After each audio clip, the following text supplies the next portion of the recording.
श्रियकान्ताय कल्याणनिधये निधयेत्तिनाम् श्रीवेङ्कटनिवासाय श्रीनिवासाय मङ्गलम् लक्ष्मी सविभ्रमालोकसुभ्रूविभ्रमचक्षुषे चक्षुषे सर्वलोकानां वेङ्कटेशाय मङ्गलम् श्रीवेङ्कटाद्रिशृङ्गाग्रमङ्गलाभरणाङ्ग्रये मङ्गलानां निवासाय श्रीनिवासाय मङ्गलम् सर्वावयव सौन्दर्य सम्पदा सर्वचेतसां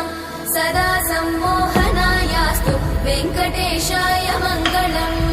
नित्याय निरवध्याय सत्यानन्दचिदात्मने सर्वान्तरात्मने श्रीमद् वेङ्कटेशाय मङ्गलम् स्वतः सर्वविदे सर्वशक्तये सर्वशेषिने